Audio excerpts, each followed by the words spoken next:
en 30 minutos con Marc Luque.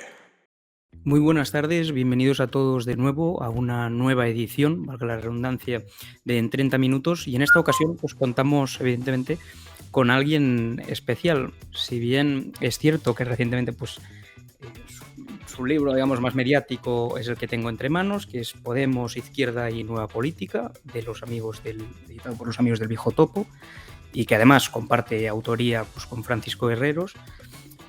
También podríamos decir que es una de las personas con mayor conocimiento sobre lo que es el republicanismo, una corriente filosófica que en el jacobino pues, nos interesa bastante. Además, también ha publicado sobre otras cuestiones como ciudadanía y democracia.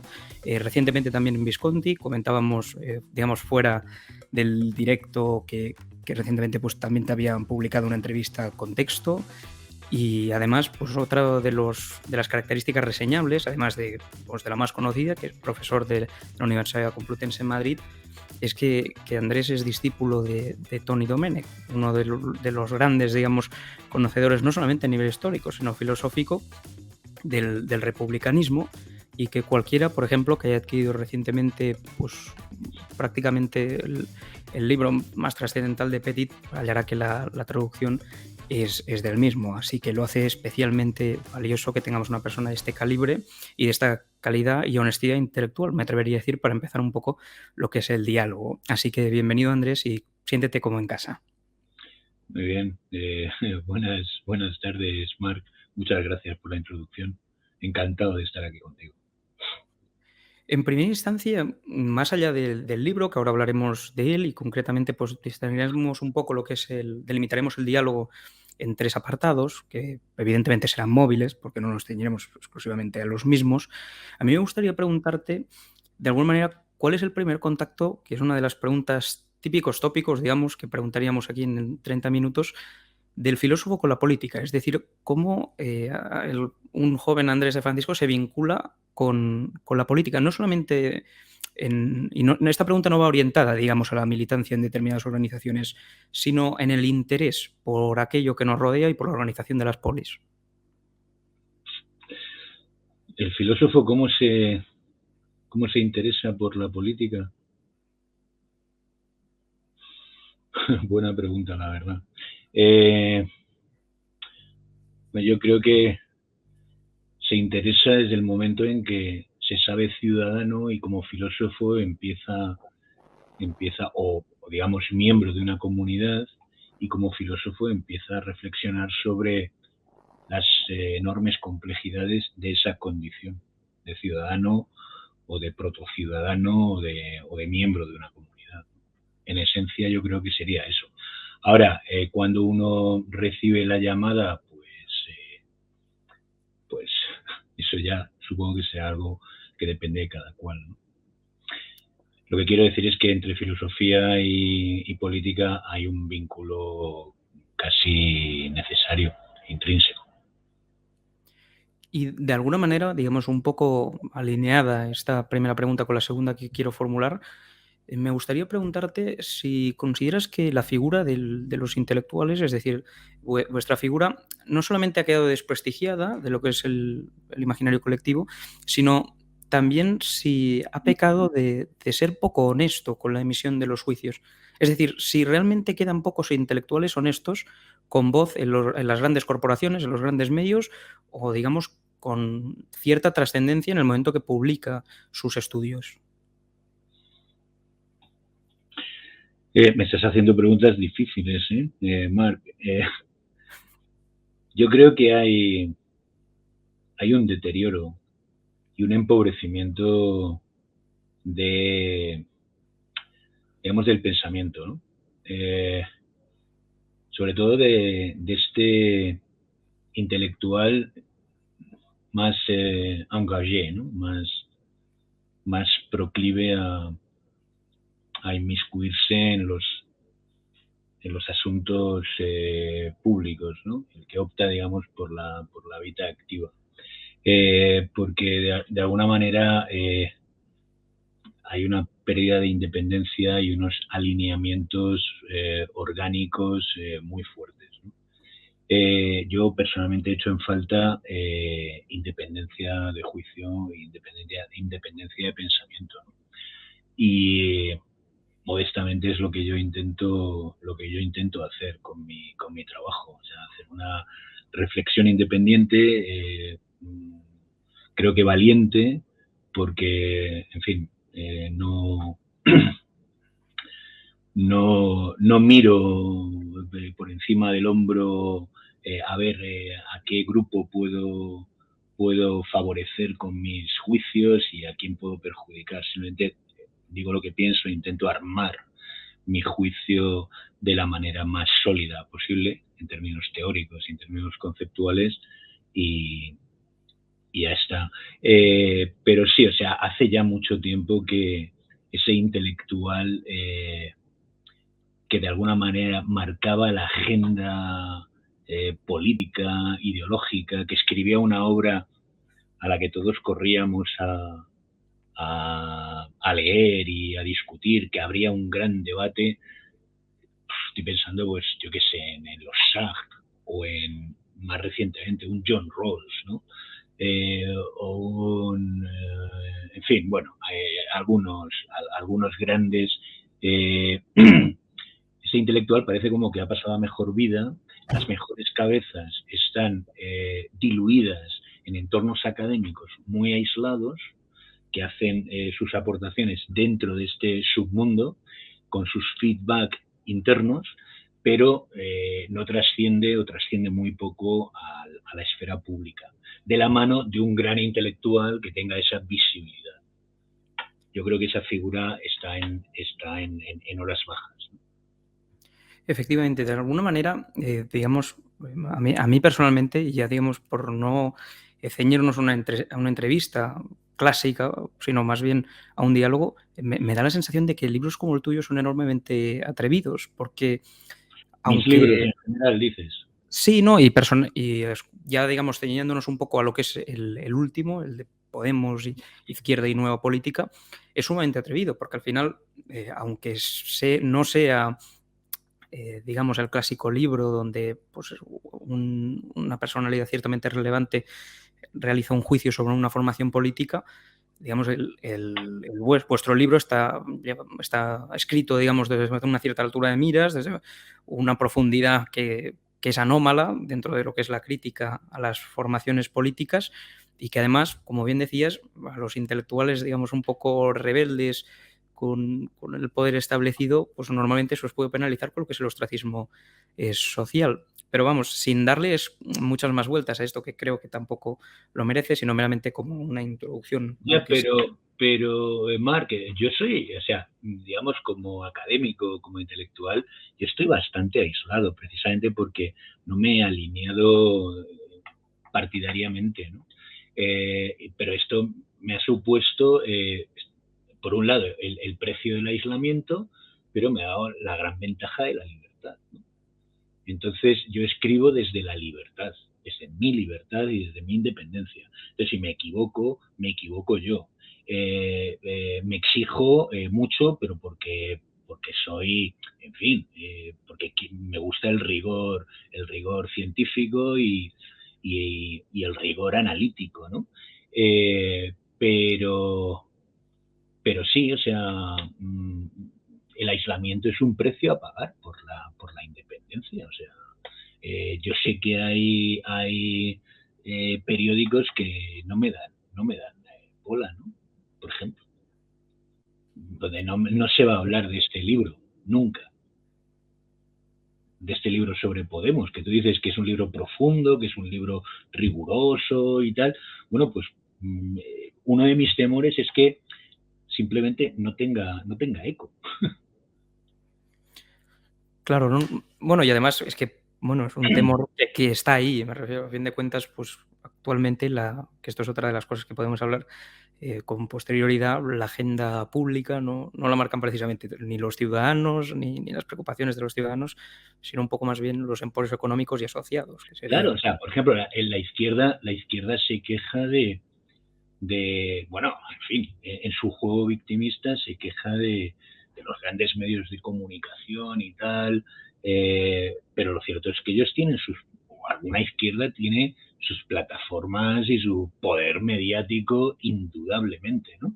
Empezando por Pablo Iglesias, que es uno de los que más se queja de la conspiración mediática contra él. Bien, pues en ninguno de estos medios de la izquierda este libro va a tener el más mínimo interés. O sea, Sí, no, quiero decir que el país está muy polarizado, muy tribalizado, y entonces, bueno, pues tampoco hay mucha discusión intelectual, ¿no? Lo que hay es grupos que se autoconfirman permanentemente. y digamos, esta reflexión que nos brindas me permite un poco entroncar con la primera cuestión, pero ya, digamos, introduciéndonos en lo que es el libro, que es el concepto de Matchpolitik, en el cual, pues, al cual le dedicas una serie de páginas. A mí me da la sensación de que también no deja de ser una especie de rama más de esa dimensión estética. Entonces, una de las preguntas también que me surgió durante la lectura del libro es si todo este tipo de enfrentamiento permanente contra personas que supuestamente, desde el prisma meramente estético, pues son diferentes a lo que podría ser la órbita del gran Podemos, no eran meramente respuestas por incapacidad, es decir, por incapacidad intelectual de abordar los problemas de los conciudadanos. Sí.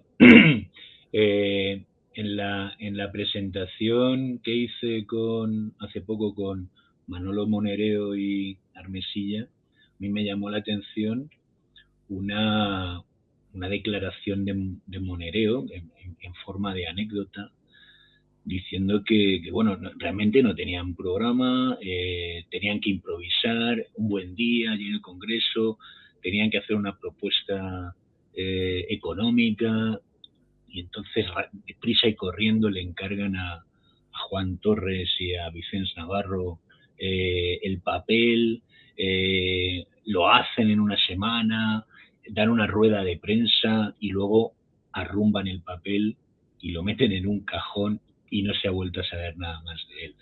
Yo creo que sí, yo creo que en esta izquierda ha llegado al gobierno sin programa, pero no solo porque consideraban que una concreción programática podría frustrar su estrategia, digamos, política, ¿no? de ascenso al poder, sino porque realmente esta es una izquierda muy poco reflexionada. O sea, y concreto en el caso de Podemos había mucha más reflexión sobre estrategias de comunicación, sobre modelos de liderazgo, que sobre modelos de sociedad. Y tenían muy poco pensamiento alternativo, pensamiento de verdad, ¿no? Y entonces, claro, eso al final, ese vacío teórico, ese vacío programático, terminó evidenciándose y terminó pasándoles factura, ¿no? Lo de Manolo Monereo no es más que una anécdota, pero una anécdota muy reveladora. Y es una pena, ¿no? Porque la izquierda, yo creo, la izquierda de verdad sí se ha caracterizado por tener grandes intelectuales, ¿no? Por haber hecho grandes aportaciones teóricas, y yo creo que aquí no ha habido aportación teórica ninguna, ¿no? Y entonces, Claro, bueno, han llegado donde han llegado, pero con las alforjas bastante vacías, ¿no? de algún modo esa inconcreción programática a la que hacía alusión contradice o contradecía, digamos, de algún modo aquel apelativo que se le atribuía a Podemos, que era el de los partidos de los intelectuales, que un poco más... Y no dudo, evidentemente, ni pongo en cuestión de que hubiera gente con alta capacidad en Podemos y con una buena voluntad. Es más, yo no dudo ni del propio Pablo Iglesias que tuviera buena voluntad por transformar la sociedad. Lo que pasa es que de alguna manera me da la sensación de que canalizan una desafección social, como bien mencionas en el libro, pero que luego, más allá de esa canalización, que la realizan muy bien, con ejemplos como los que mencionas, como pues ser los slots, el hincapié que hacía Iglesias en los slots, luego esa vestimenta un tanto desaliñada, por alguna manera, relacionar lo que es la representación con la identificación con el votante, un poco anómala. También te pediré, vamos, y lo voy a hacer ahora, que desgranes un poco esta especie de teoría de la representación que seguía Podemos, porque es sumamente singular. Es decir, en el libro de alguna manera vienes a decir que es un tanto contradictoria en tanto en cuanto un ciudadano medio, si el día de mañana le tocara acudir a una institución pública y, digamos, pues hablar desde la tribuna, prácticamente haría todo lo contrario. Es decir, procuraría un cierto respeto a las instituciones y además intentaría hablar de la mejor manera posible dentro de sus capacidades. Entonces, esta teoría, no sé si me la podrías desgranar un poco, esta teoría de la identificación, digamos, como representación en las instituciones públicas. Yo creo que ellos no son conscientes, ¿no?, de las grandes teorías de la representación que hay. Lo que hago yo, lo que hacemos nosotros es ubicarles dentro de, digamos, la teoría de la representación. Una de las vertientes de la teoría de la representación es la representación como identificación, la representación especular, ¿no?, de la cual se habló explícitamente pues, durante los debates en el periodo revolucionario americano de una manera muy, muy clara, ¿no? Entonces, ¿esto qué pretende? Bueno, pues queremos representar a la gente pareciéndonos a la gente, por semejanza con la gente, ¿no? ¿Qué es lo que decimos? Que, claro, el grupo dirigente de Podemos está muy lejos de ser una muestra representativa de lo que es la ciudadanía española. O sea, más bien pertenecen a las clases medias, a unas clases medias altas, todos tienen unos altos niveles de estudio y esto no es representativo de la sociedad, de la gente, ¿de acuerdo? Entonces, en ausencia de una semejanza real, ellos han optado por la identificación simbólica, ¿de acuerdo? Y ahí el liderazgo carismático, ahí la gestión de las apariencias y una serie de cosas cuentan mucho. También el modo de hablar, ¿no? Pues decir un taco de vez en cuando, en fin, ser como del pueblo, ¿no? Pese a, bueno, pues que realmente en la medida en que estaban integrándose en el poder se estaban alejando del pueblo. Se estaban alejando del pueblo por sueldos, por calidad de vida, por una serie de cosas, ¿no? Pero ellos mantienen esta idea del querer parecerse a la gente, de ser como la gente, tirar de este tipo de representación especular. Y entonces lo que digo en un momento del libro es que claro, todo esto tiene un límite, ¿no? Primero, no es muy, digamos, veraz, porque realmente lo que se está produciendo es una sustitución de la auténtica representación que tiene que ser sustantiva y que tiene que estar basada en el control y en la responsividad. Y por otro lado, digo que se les ha ido incluso el tema de las semejanzas y de las apariencias y del lenguaje de la gente, se les ha ido un poco de las manos, ¿no? Entonces, bueno, pues en el caso de Pablo Iglesias, a veces incluso subido a la tribuna de oradores del Congreso, pues utilizaba un lenguaje que era demasiado vulgar, ¿no? Entonces, la reflexión que hacemos es, bueno, esto es cuestión de interpretación. Yo estoy seguro que si ese hombre del pueblo con el que él dice parecerse se subiera a la tribuna, intentaría utilizar el lenguaje, digamos, más correcto posible y no llenar su discurso de tacos, ¿no? De cierto modo, es una interpretación muy vulgarizante del vulgo la que está haciendo el propio Iglesias, ¿no? Y esto me parece un poco patético. Pero bueno, es cuestión de interpretación. Claro, tú interpretas así al vulgo, pues parecerte a él, pues implica hablar mal en la tribuna del Congreso. Y además, En fin, una pena, pero bueno. y Eso, además en última instancia, sería lo de menos, porque también ha tenido momentos de mucha brillantez de Pablo Iglesias en la tribuna. no, efectivamente, creo que esto prácticamente nadie lo puede poner en cuestión. Lo que pasa es que resulta también sumamente singular que además este efecto de lo simbólico, esta representación especular a la que mencionábamos durante el transcurso de la entrevista, ha ido más allá, porque podríamos plantearnos de que fuera meramente una estrategia comunicativa para llegar a plasmar medidas programáticas.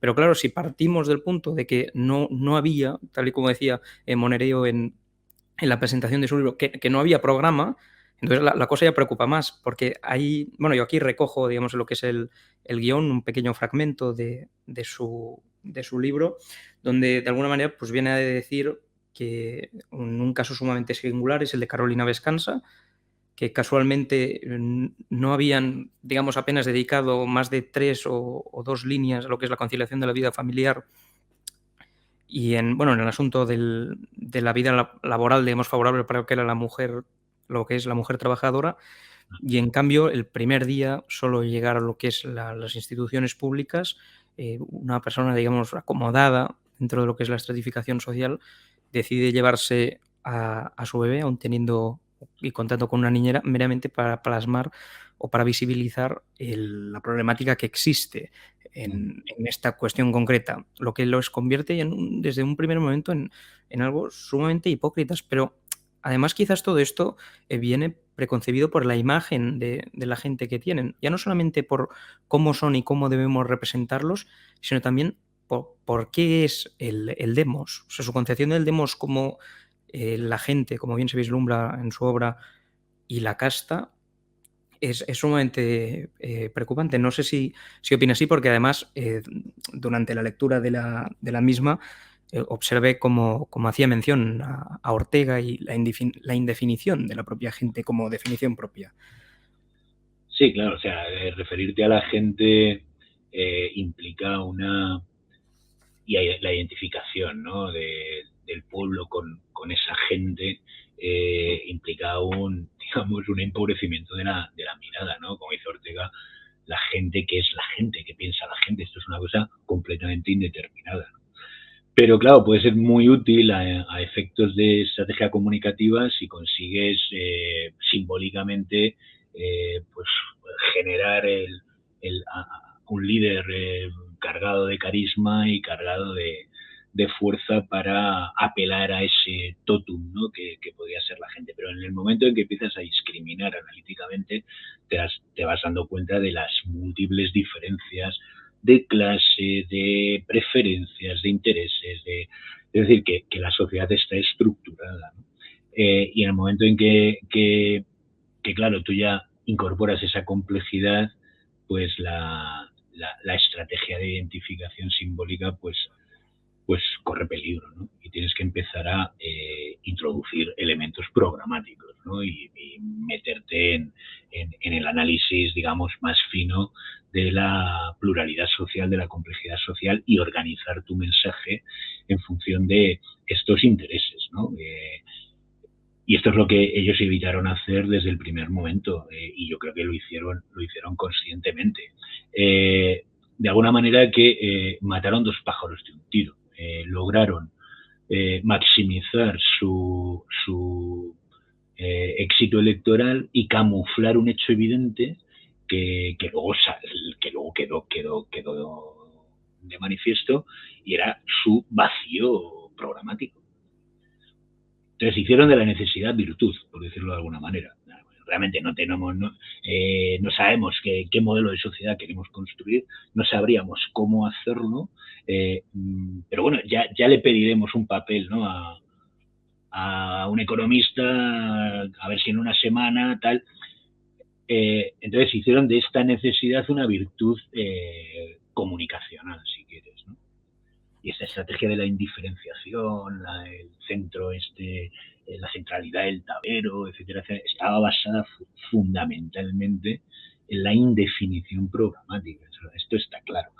Pero no porque ocultaran un programa, sino porque no lo tenían tampoco. Claro, y de ahí de algún modo a que se observen como 3 grandes fases, ¿no? Digamos, en cuanto a los principios normativos se refiere, de lo que era la propia formación política. ¿Cómo, perdona?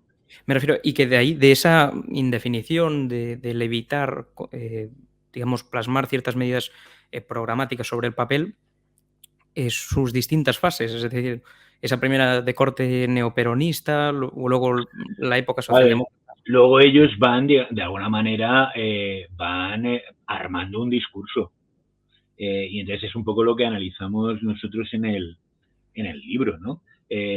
Por ejemplo, su relación con la socialdemocracia. ¿Qué tipo de socialdemocracia defienden? su relación con los temas identitarios, que es otra de las cosas que ellos terminan incorporando dentro de lo que es un marco, ¿no? Un marco ideológico político. Su concepción del feminismo, o sea, hay una serie de cosas por las cuales al final puedes también identificarlos ideológico-políticamente, ¿no? Pero esto lo analizamos en el libro con cierto detalle, ¿no?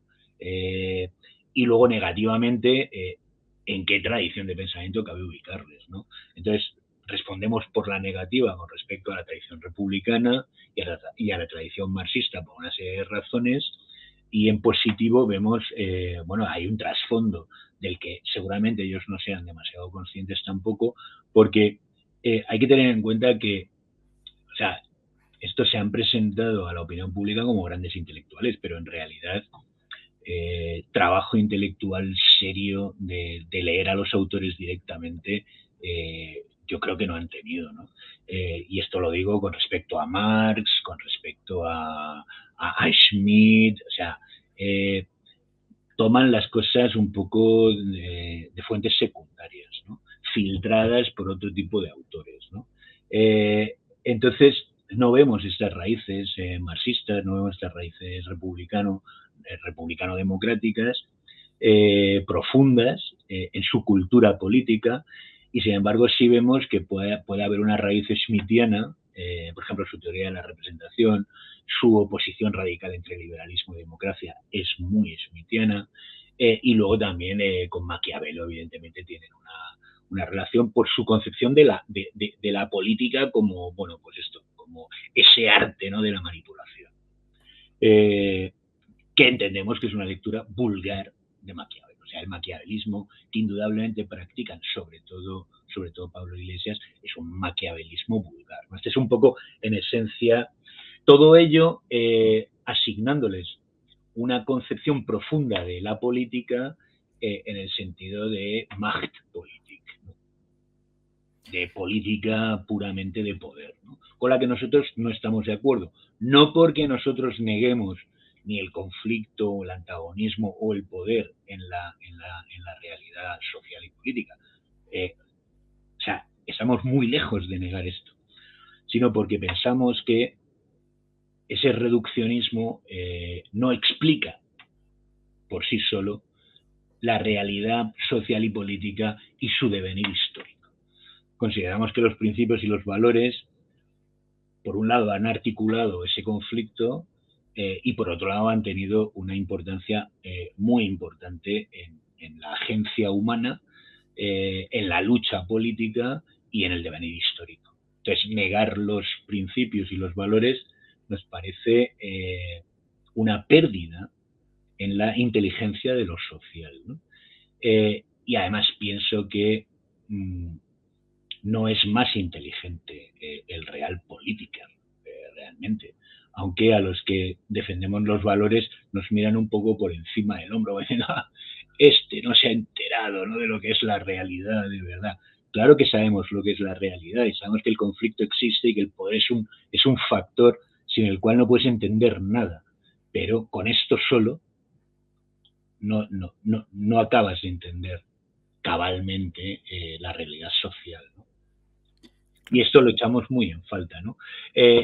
Y sobre todo, y ahí entra Maquiavelo, la idea que tiene Pablo Iglesias cuando dice, bueno, es que esta lectura vulgar de Maquiavelo, esto de que el fin justifica los medios, no, lo verdaderamente importante es que tú hagas pasar los fines como algo legítimo.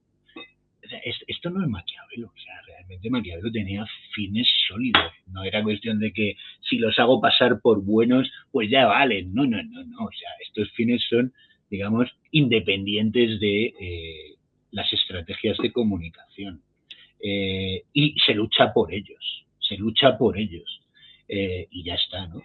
Entonces, la conversión de Maquiavelo en un puro embaucador, pues es un poco ofensiva para los que hemos leído con atención a Maquiavelo y ofensiva para el propio Maquiavelo.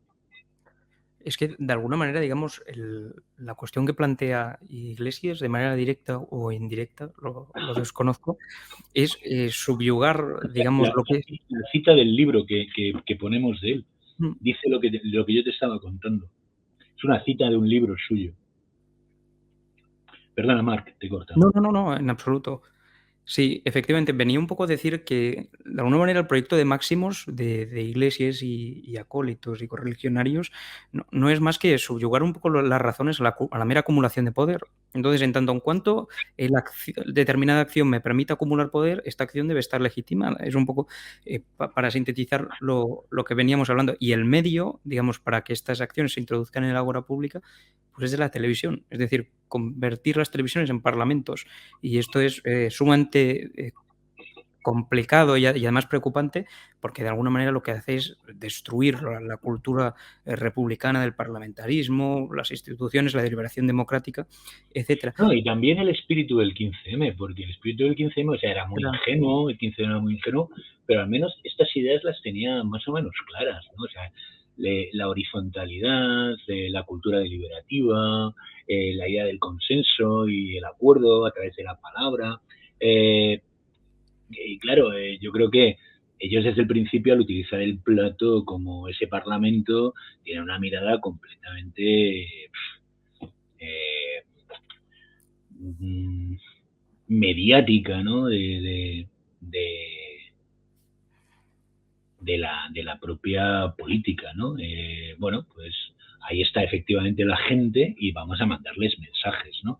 Y a cambio, en última instancia, les vamos a pedir su voto. Pero no les estamos pidiendo participación, ni siquiera dentro de el propio partido tenían una participación real. Al final era un modelo completamente plebiscitario, ¿no? De relación entre el líder y una militancia completamente desorganizada. Y que se fue desorganizando más y más a medida que pues, los más adeptos, los más implicados, pues fueron viendo que esto era simplemente un juego de tronos, ¿no? Y entonces se fueron desentendiendo. Los círculos se vaciaron, yo creo que nunca estuvieron llenos, pero se vaciaron y se vaciaron con mucha rapidez, ¿no? Entonces, no solamente romper con esta cultura republicana, ¿no? Y o sea, lejos de intentar efectivamente revitalizar el Parlamento, no, lo que han hecho ha sido, bueno, construir un modelo. Nosotros pensamos que es bastante neoperonista, de partido y de relación política, ¿no? Y ya está. Y yo creo que esto es lo que es, ¿no? Y por eso ahora Podemos pues no tiene capilaridad, no tiene presencia territorial, se ha diluido y es una cáscara vacía. Efectivamente, y además fruto de, digamos, de ello, o de alguna manera es una consecuencia meramente de este dualismo al que hacías mención, que pretendían segregar lo que era el marco normativo de la realpolitik. Entonces era como que los ideales pues no interesaban absolutamente a nadie y no tenían nada que ver con la política. Lo que pasa que donde sí que es cierto que puede haber cierta problemática es dentro de la, yo creo que palpable incompatibilidad entre la cultura republicana y, pues, digamos, los medios e incluso me atrevería a decir los fines que tenía Podemos en sumas ocasiones. Sí es bien cierto que es muy complicado porque no deja de tampoco ser lo que Podemos apelaba constantemente a la mayoría, pero discernir un poco entre lo que es la voluntad general, que esto cualquiera que haya leído un poco a Rousseau pues entenderá que es, y luego la mayoritaria en la praxis. Digamos, y de alguna manera esto no sé si los hacía descabalgar un poco o no, o les daba cierta parte de razón cuando apelaban constantemente a la mayoría, a las gentes, en digamos, una caracterización un tanto desdibujada, etcétera. Sí, bueno, yo creo, o sea, reitero, la apelación a la gente en la indefinición del discurso era una estrategia política, basada en una estrategia de comunicación muy pensada. Estrategia política para llegar al poder, para maximizar el número de votos. Y esto, o sea, en sí mismo es legítimo. Pero yo ahí propiamente no tengo nada que criticar. Simplemente digo que esto supone una serie de rupturas con cosas que también ellos decían representar, ¿no? Con ciertas autopresentaciones, como gran partido republicano, etcétera, etcétera, con su defensa del 15M. Pero como estrategia, digamos, político-electoral, fue exitosa, hasta donde fue exitosa. ¿Por qué se derrumbó Podemos con este éxito electoral? Bueno, yo creo que ahí sí que empieza a pasarles facturas muchas cosas. Y esos vacíos empiezan a ponerse de manifiesto y el modus operandi, en gran medida basado, y también aquí entra Schmitt, en una dialéctica amigo-enemigo que llevan al paroxismo, con una tensión emocional muy alta, con alta tensión emocional, todo eso también le pasa factura, sobre todo a su líder. Como quiera que han construido un modelo político y de partido basado en la existencia de un líder carismático con camarilla y una masa que plebiscita, pues una vez que el líder cae, se produce digamos, un desmoronamiento de todo el edificio, ¿no? Que tenía pies de barro. Y son víctimas de lo que Max Weber llamaba la rutinización del carisma. Es decir, esta camarilla está formada por gente con grandes tragaderas, con pocas ideas propias, con poco coraje para defenderlas si las tuvieran, simplemente están ahí por su lealtad ciega al líder. Cuando el líder cae, lo que tenemos es una falta de liderazgo, porque el carisma no se puede rutinizar. ¿De acuerdo? Y bueno, pues es un caso bastante paradigmático. Si Max Weber reviviera, diría, vaya, otra instancia empírica de mi teoría de la rutinización del carisma. ¿Qué razón tenía, no? Este es un modelo, un tipo ideal weberiano, pues este es un caso particular en el que este tipo ideal tiene un caso empírico que lo confirma, ¿no? Entonces, bueno, pues hay que reconocerles que llegaron muy lejos, muy pronto, pero no hay que olvidarse de que este gigante tenía los pies de barro y que su cultura política tiene mucho que ver con este ascenso meteórico y esta caída vertiginosa. Sí, digamos, el cesarismo interno, la prostitución un poco de lo que son los ideales, esos bandazos, la desubicación al propio elector, que ya no sabía quién era amigo, quién era enemigo, quién era fascista o quién dejaba de serlo, o incluso con otras terminologías un poco asociadas a lo que era la tradición que de algún modo querían instaurar, pues probablemente fraguaron el hundimiento. Y luego ellos ahora recurren también, digamos, a un ejercicio de racionalización, de reducción de disonancia cognitiva y se intentan convencer de que en realidad no hemos podido hacer más porque el poder, ¿no?, nos ha vencido y nos ha doblado el brazo una vez más. Y claro, esto yo creo que es un poco faltar a la verdad, ¿no? Faltar a la verdad en el sentido de que, primero, forman gobierno, están en el gobierno. Entonces, si eres víctima de una conspiración, no estás en el gobierno. Han tenido un apoyo mediático brutal. O sea, hubo momentos en que tú encendías La Sexta y estaba Íñigo Errejón o Pablo Iglesias o Vescanza, o sea, hasta en la sopa los teníamos. Tenían sus periódicos, tenían dinero de dentro y de fuera, estaban muy respaldados, y estoy hablando de un espectro mediático bastante grande que iba de la SER a La Sexta, pasando por El País, El Diario, Público, o sea, realmente yo no sé, todos los casos que se han abierto judiciales contra ellos se han archivado, se han sobreseído. ¿Dónde está la conspiración de ese poder?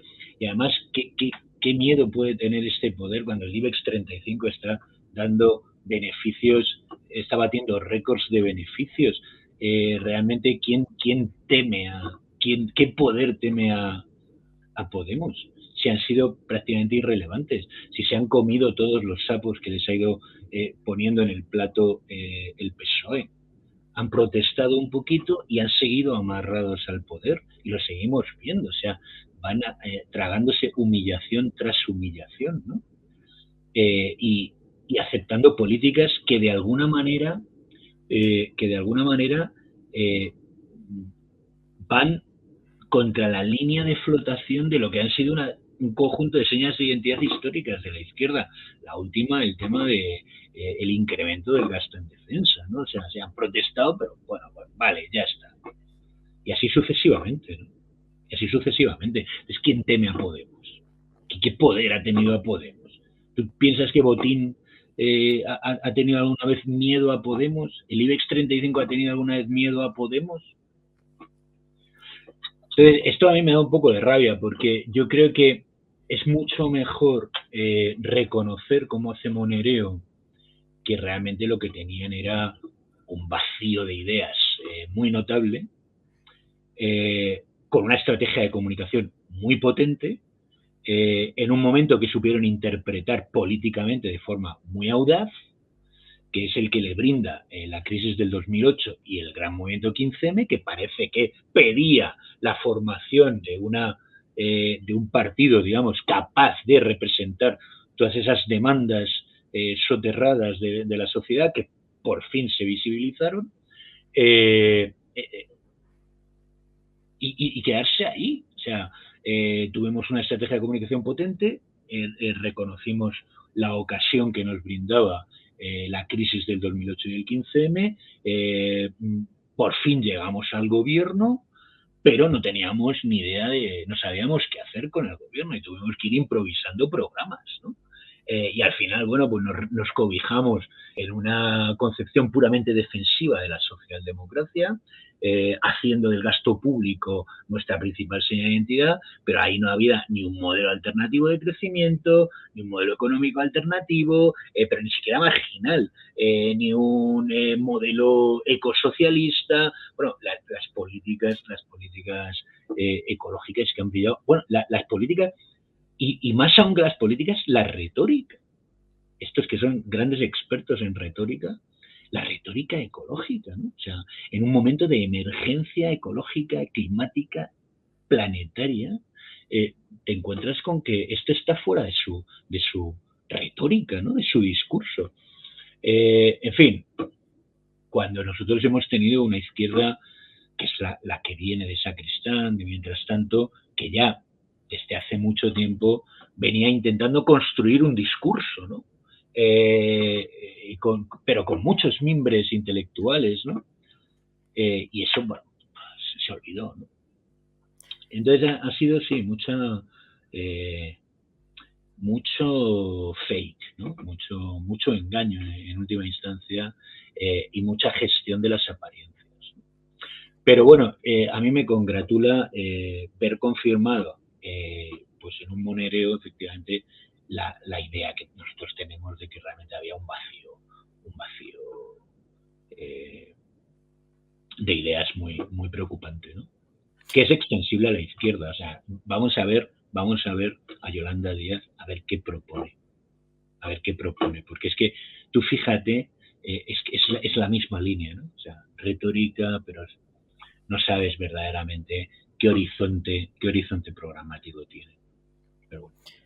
Sí, además, en el libro ya de alguna manera plasma que ya sigue, digamos, esta senda de desdibujar absolutamente todo. Por ejemplo, con el ingreso mínimo vital, cuando dice que es una especie de invento español y no es más que recrear el modelo alemán que permitió, digamos, subsanar un poco la crisis, la gran recesión del 2008. O sea, que no deja de ser, digamos, seguir la misma estrategia de buena interpretación del contexto, buena estrategia comunicativa y buenos oradores, y mal programa, por no decir inexistente. Es decir, la involución de la izquierda, porque si bien a la Izquierda Unida pues se le pueden atribuir muchos errores, uno de los que no tenía el anterior líder de la formación, que era Anguita, era precisamente abandonar lo que era el programa, sino precisamente lo que hacía era insistir, programa, programa y programa. Y luego hablamos de golpes de efecto y simbolismo.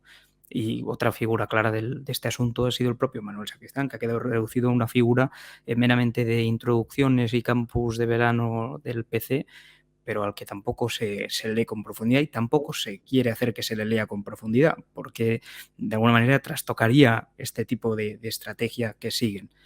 Por ello, digamos, como pregunta que cierre un poco a modo de conclusión este diálogo, a mí me gustaría, ya que cuento, digamos, con un intelectual delante de manera virtual, preguntarle qué futuro nos depara a los socialistas y dos, qué hacer, reconstruir, exigir más accountability, es decir, más control ciudadano a las instituciones públicas y los movimientos que se perpetúan en las mismas, o directamente retirarse y asumir que existe una nueva izquierda y que esta nueva izquierda, pues, digamos, ostenta un programa que no es más que, bueno, que contentaría, por ser un poco duro, al propio Friedman o Hayek. Yo recomendaría a la izquierda que se tomara la tradición republicana en serio. El concepto de lo público, la teoría de la virtud, o sea, esto puede resultar un poco anacrónico, pero a mí me parece fundamental, ¿no? Recuperar un cierto ethos, recuperar el universalismo de nuestros valores, para ganar verdadero crédito moral, intentar escapar al bucle de pensamiento grupal, ¿no?, en el que ha caído la sociedad, tan polarizada. Yo creo que tiene muchas cosas que tiene que repensar la izquierda en un papel que estoy...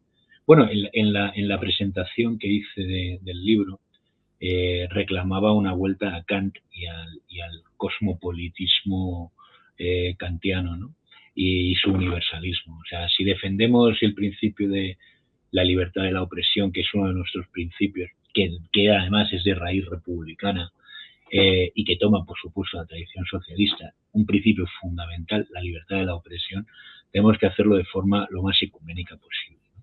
Y esto tanto en su versión como imperio o imperium, tanto en su versión como dominio, ¿no?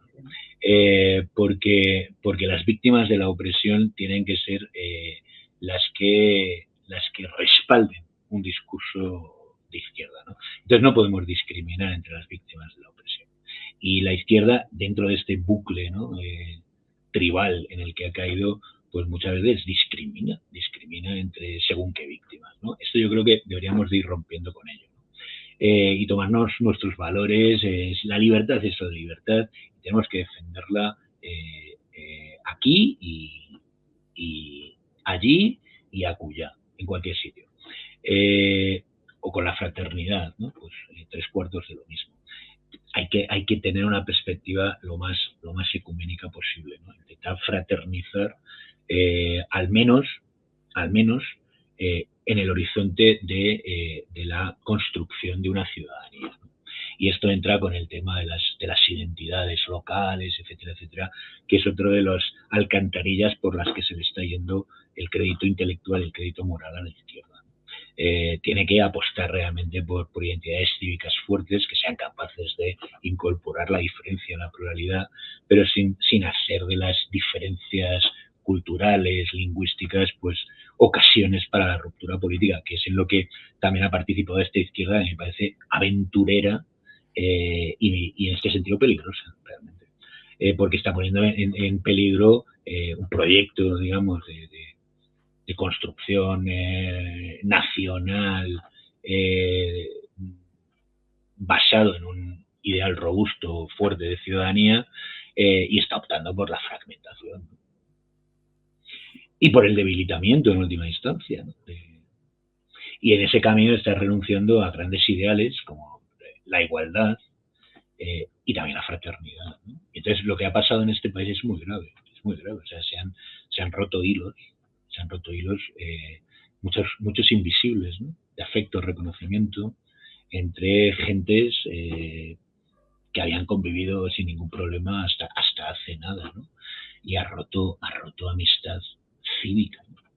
Y esta amistad cívica y esta fraternidad hay que recomponerla, y ahí la izquierda debería dejarse de chorradas identitarias y tomarse esto y la idea de Estado un poco más en serio.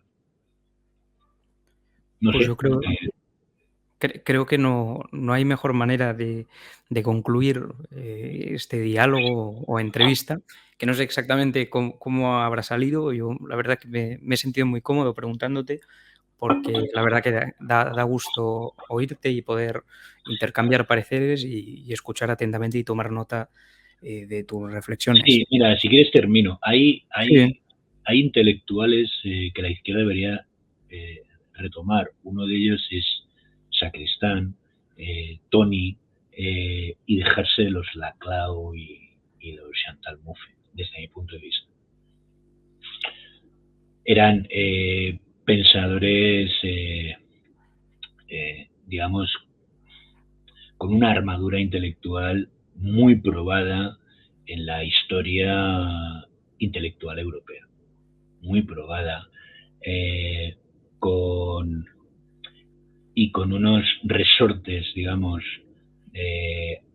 analíticos y epistemológicos que dotaban a su discurso y a sus propuestas de un rigor que también hay que recuperar. Y yo creo que hay una izquierda que ha optado por otro tipo de fuentes, ¿no? Olvidándose otras que creo que son mucho más potentes, ¿no? Y en estas otras están, curiosamente, la tradición republicana y la tradición marxista bien entendida, o mejor entendida. No sé si me explico. Por la otra es por donde se han perdido estas tradiciones. Y por donde ha entrado Schmitt y la nueva izquierda schmittiana. Nos valdría volver a leer a Sacristán y recuperar esas grandes tradiciones.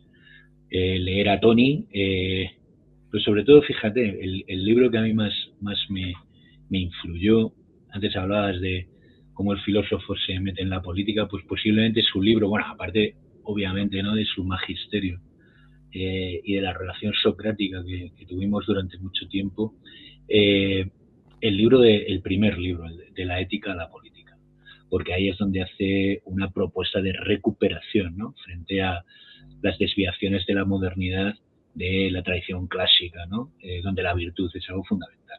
Y la virtud es algo que, bueno, pues que está de capa caída, ¿no? Hay mucha corrupción, hay mucho clientelismo, y la izquierda tendría que luchar contra esto, ¿no? Y por intentar recuperar un ethos y una cultura política que estuviera basada en valores democráticos reales, ¿no?, de la transparencia, de la confianza institucional, del control de los políticos, de la deliberación verdadera, también de la contestación, naturalmente. Pero todo esto forma una amalgama, ¿no?, que yo creo que hay que recuperar, y es bueno que vayamos de la mano de los mejores, ¿no?, en lugar de otros que, desde mi punto de vista, introducen más confusión que claridad, ¿no? Y la izquierda necesita claridad, no confusión, porque no se puede jugar a esto del río revuelto y ganancia de pescadores, ¿no? Es preferible esperar, pero saber lo que queremos, ¿no? Hay que repensar nuestra utopía y hay que repensarla con seriedad. Y aquí en Podemos y en esta izquierda ha habido mucho aventurerismo. Esto es irresponsabilidad. Prácticamente no creo que otra persona pudiera haberlo sintetizado mejor. Insisto que ha sido un auténtico gusto. Digamos, para concluir, yo creo que sería un poco la tarea de la izquierda o de aquellos, no solamente de los miembros del Jacobino, que humildemente pues planteamos una reconstrucción de la misma, sino de todos, sería un poco aquello que diría Machado, de discernir las voces de los ecos. y acabar con todo tipo de ecos que actualmente están marcando la agenda pública y provocando una especie de involución antidemocrática que lo que hace es acabar con la Creo que maravilla. se ha marchado porque también con una cita del Juan de Mairena terminamos el libro, cerramos el libro con una cita del Juan de Mairena. Vamos, no con una cita del Juan de Mairena, recomendando el Juan de Mairena en su totalidad. Otra de las lecturas obligadas que debería de hacer la edición. Pues nada, Marc, ya hemos acabado. ¿Alguna otra pregunta? Al revés, insistir en que ha sido un auténtico placer y un gustazo contar contigo y aquí y haberte robado estos minutos No, para hablar nada, un poco. yo estoy encantado y me alegro de conocerte, de haber discutido. Ya sabes dónde estoy y nada, pues mucha suerte con vuestra plataforma y que vayáis ganando suscriptores y sigáis haciendo programas que introduzcan, digamos, nuevas luces, ¿no? Y nuevos planteamientos, ¿no? Muchísimas gracias.